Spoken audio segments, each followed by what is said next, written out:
سلام، شنونده و بیننده رازهای زمین هستین. فیروزه‌ای که میبینین فیروزه ایرانه، جایی که هر قسمت ما تصمیم داریم یکی از شگفتی‌های دل زمین رو ورق بزنیم. امروز میریم سراغ یکی از خاص‌ترین سنگ‌هایی که هم تاریخ داره هم علم. همونجوری که تو تصویر میبینین و جلوتر گفتم خدمتون، این فیروزه نیشابوره که یکی از معروف‌ترین فیروزه‌های ایرانه. وقتی از فیروزه حرف میزنیم در واقع یکی از کانی‌های کمیاب فسفاتی داریم حرف میزنیم که ترکیبی از مس، آلومینیوم و فسفر و همین حضور مس که رنگ آبی و گاهی سبز خاص اون رو میسازه.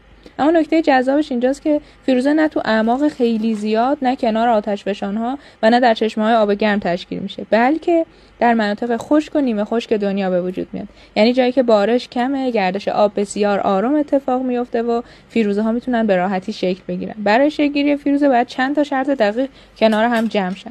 یکی از اینا آب حاوی فسفاته که باید از لایه‌های بالای زمین عبور کنه. تو مسیرش باید سنگ‌های حاوی مس رو حل کنه و بعد از رسیدن به فضای خالی سنگ‌های آلومینیوم دار آروم آروم ته‌نشین بشه.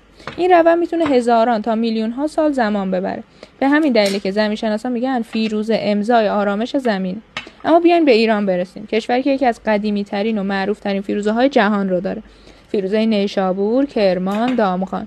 فیروزه نیشابور به دلیل ساختار ریز بلورین، رنگ آبی آسمانی و پایداری بسیار بالاش تو دنیا شناخته شده است. تو مقایسه با فیروزه‌های آمریکایی و مصری و چینی، فیروزه ایران معمولاً کمتر به سبزی میزنه و همین اونو تبدیل کرده به استاندارد جهانی فیروزه. یکی از سوالای اصلی که خیلی تو این زمینه از ما میپرسن که چرا فیروزه‌ها رگه داره؟ رگه‌ها مثل شاهراه‌های از سنگ مادر بین آبی فیروزه‌ها کشیده شده. این رگه‌ها در واقع رد پای زمینن و مسیرهایی که محلول‌های معدنی از اونها عبور کردن.